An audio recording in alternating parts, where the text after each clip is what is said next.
Hi students, class 12th के organisation chapter का objective लेके आए हैं। चैप्टर 5 बिजनेस स्टडी का चैप्टर कितने से है 5।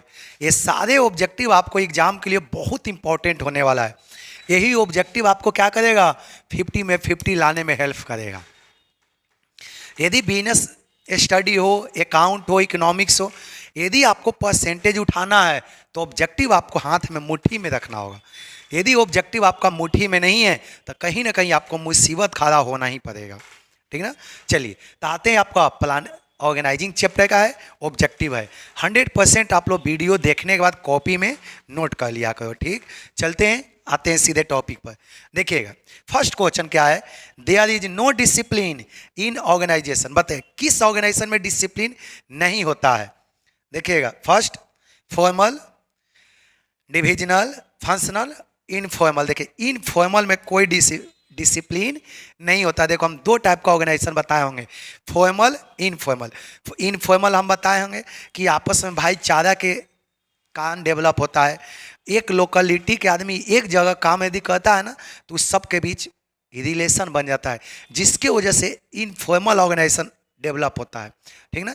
तो इनफॉर्मल ऑर्गेनाइजेशन में देखिएगा किसी भी तरह का देखिए डिसिप्लिन की आवश्यकता नहीं होता है। ठीक ना। नेक्स्ट पॉइंट चलते हैं। देखिए क्वेश्चन नंबर 2। देखिए क्वेश्चन नंबर 2 क्या है, देखिएगा which statement is not correct with respect to organisation structure. Organisation structure से रिलेटेड कौन सा स्टेटमेंट सही नहीं है। देखिएगा first, ensure coordination among the human and physical resource. ये तो सही है। आपसे क्या बोला है कि कौन सा स्टेटमेंट सही नहीं है। देखिएगा ensure smooth flow of communication, ये गलत है, ये सही नहीं है। ठीक ना। नेक्स्ट पॉइंट आइए थर्ड पर, delegation can be done of. Delegation किसको किया जाता है। देखो हम अनेकों बार बताए हैं कि हमेशा डेलीगेशन किसको किया जाता है, ऑथोरिटी को। हमेशा हम किसी को सौंपेंगे तो अधिकार सौंपेंगे, तो हमेशा डेलीगेशन किसको दिया जाता है, ऑथोरिटी को। नेक्स्ट पॉइंट चलिए, देखिए question number 4, management it self expand. देखिए मैनेजमेंट बोला कि इट सेल्फ एक्सपैंड होता है थ्रू डेलीगेशन। होता है डेलीगेशन के द्वारा भी, थ्रू सेंट्रलाइजेशन होता है, थ्रू डिसेंट्रलाइजेशन। देखिए ऑल ऑफ एबव, इसका सही आंसर क्या होगा, थ्रू ऑल। कोई दिक्कत। नेक्स्ट पॉइंट चलते हैं, delegation of authority means delegation to subordinates of. देखिए क्या बोला, delegation of authority means delegation to subordinate of responsibility, accountability, work and related authority. इसका सही आंसर क्या है, डी है। डेलीगेशन में हमेशा किसी व्यक्ति को काम देते हैं और उस काम से रिलेटेड अथॉरिटी देते हैं। ये पॉइंट आपको सबको समझ में आ गया। डेलीगेशन में मान लें कि हम किसी को अकाउंट पढ़ाने का राइट दे दिए, तो अकाउंट पढ़ाने का काम दिए और साथ साथ उससे रिलेटेड राइट भी दिया जाता है। ठीक ना। चलिए आते हैं न्यू टॉपिक पर। देखिए 6 नंबर, देखिएगा for effective delegation it is necessary to have. Effective delegation के लिए क्या होना चाहिए। देखिए फैसिलिटी टू कॉन्टैक्ट, ये सही है। Atmosphere of cooperation and coordination, ये भी सही है। क्लियर एक्सप्लेनेशन ऑफ अथॉरिटी, ये भी सही है। ऑल ऑफ दीज, इसका सही आंसर क्या होगा, डी होगा। नेक्स्ट पॉइंट चलिए 7 नंबर। 7 नंबर क्या है, For delegation to be effective, it is essential that responsibility is complied with necessary। बोला कि डेलीगेशन के लिए क्या जरूरी है, authority, man power, incentive, promotion. इसका सही आंसर क्या है, ऑथोरिटी। आपको अनेकों बार बताएं डेलीगेशन हमेशा ऑथोरिटी का होता ही है, कभी भी रेस्पॉन्सिबिलिटी का डेलीगेशन नहीं होता है। नेक्स्ट टॉपिक चलिएगा। देखिए in a large size enterprise delegation is. बड़े ऑर्गेनाइजेशन में डेलीगेशन कंपलसरी होता है 100%। देखो वॉलंटरी, अननेसेसरी, कंपलसरी। बड़े ऑर्गेनाइजेशन में डेलीगेशन करना आवश्यक होता है, क्योंकि बड़े बड़े ऑर्गेनाइजेशन अकेले कैसे कर पाएंगे, तो वहाँ पर ऑथोरिटी किसी दूसरे व्यक्ति को देना कंपलसरी होता है। नेक्स्ट पॉइंट देखिएगा। देखिए रिस्पॉन्सिबिलिटी इज ऑफ रिस्पॉन्सिबिलिटी किसका होता है? Subordinate officer. हमेशा रिस्पॉन्सिबिलिटी किसका होता है? ऑफिसर का होता है। लेबर को कौन पूछता है? लेबर काम किया घर गया, पकड़ाएगा कौन? ऑफिसर पकड़ाएगा। चलिए नेक्स्ट पॉइंट देखिएगा, authority can not be delegated of.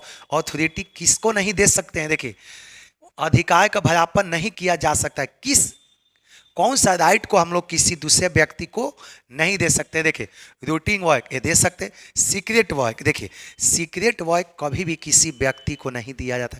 मान लेते हैं कि कोई काम सीक्रेट है, टॉप सीक्रेट है, वो जरूरी है कि एकदम से किसी व्यक्ति से छुपा के रखना है, तो उस काम को किसी दूसरे व्यक्ति को हैंडल या उस काम को किसी दूसरे व्यक्ति को ऊपर सौंपा नहीं जाता है। तो सीक्रेट बात या सीक्रेट काम किसी दूसरे व्यक्ति को कभी भी हैंड ओवर नहीं किया जाता है। नेक्स्ट पॉइंट देखिएगा, अकॉर्डिंग टू कुंडल ओडोनेल ऑर्गेनाइजेशन स्टेप्स आए। देखिए, अकॉर्डिंग टू कुंडल ओडोनेल ऑर्गेनाइजेशन स्टेप्स आए कितना है? 4, 6, 7, 8। कितना है? 8 है। अगला पॉइंट देखिएगा, in an enterprise organisation is establish by. देखिए, इंटरप्राइज में किसी भी ऑर्गेनाइजेशन में देखिएगा, in an enterprise organisation establish by, किसके द्वारा इस्टेब्लिश किया जाता है? Top management, middle management. हमेशा याद रखना किसके द्वारा सेटअप किया जाता है? टॉप मैनेजमेंट के द्वारा। देखिए क्या क्वेश्चन है, wrong organisation structure prevent the business performance up to the extent that it destroy it. This statement is of, बोलिए ये किसने बोला था? ड्रकर, टेरी, एलेन, ब्रिज। ये किसने बोला था आपका? एलेन। एक सेकेंड, ये आपका किसने बोला था आपका इस तरह का स्टेटमेंट? एक सेकेंड, ये इसका आंसर नहीं होगा, इसका आंसर ड्रकर होगा। देखिए बोला है कि गलत संगठन संरचना व्यवसायिक निष्पादन को रोकती है तथा यहां तक कि फंसे नष्ट कर देती है। देखिए यह कथन है, देखिए ये किसने बोला था? ये ड्रकर बोला था, ठीक ना? ये गलत है, इसका सही आंसर क्या होगा? ये होगा। अगला पॉइंट देखिए, organization process involve grouping of identical work, division of a work, देखिए assigning work to appropriate persons, all of these. इसका सही आंसर क्या आएगा? डी होगा, all of these. Next point देखिएगा 15 नंबर, ऑर्गेनाइजेशन इज ऑटोमेटिकली। देखिए कौन ऐसा ऑर्गेनाइजेशन है जो ऑटोमेटिकली बनता है? देखिए फंक्शनल, इनफॉर्मल, फॉर्मल, डिविजिबल। कौन सा ऑर्गेनाइजेशन ऑटोमेटिकली आपका बनता है? Informal organisation. कोई दिक्कत? नेक्स्ट पॉइंट चलिए 16 number, there is no favouritism in organisation. बताइए किस ऑर्गेनाइजेशन में, देखिए संगठन में पक्षपात नहीं होता। किस ऑर्गेनाइजेशन में फेवरेटिज्म नहीं होता है? फॉर्मल में नहीं होता है। क्यों?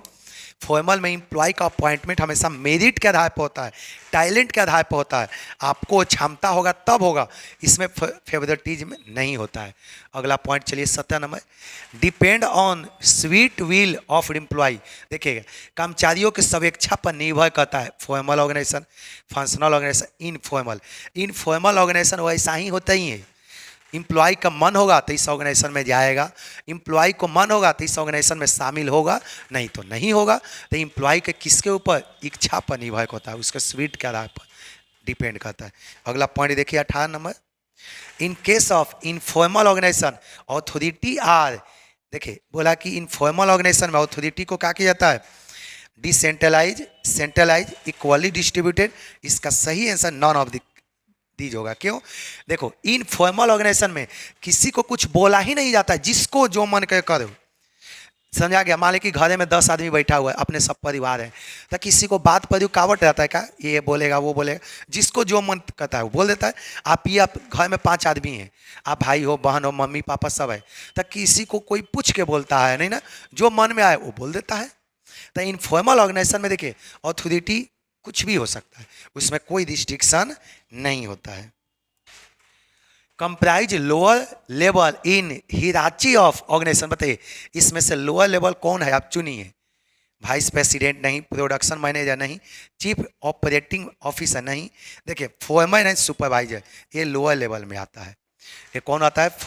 Foreman and supervisor. तो देखिएगा आप लोग का चैप्टर नंबर 5 समाप्त हो गया, ठीक है ना। यदि आप सही सही पढ़ाई करते हो तो 50 में 50 ऑब्जेक्टिव कोई नहीं रोकने वाला है। एक बार ऑब्जेक्टिव पढ़ने के बाद आप लोग कॉपी में नोट किया करो। केवल ऐसा नहीं कि पढ़ लिए हो गया, नहीं, कभी नहीं। ऑब्जेक्टिव पढ़ो, इसको कॉपी में क्या करो, नोट करो, तब आपके लिए परफेक्ट होगा। तब आप 50 में 50 ऑब्जेक्टिव ला सकते हो, अदरवाइज कभी नहीं। ठीक, सभी को थैंक यू। आप लोग ऑब्जेक्टिव पढ़ने के बाद कॉपी में नोट कर लेना।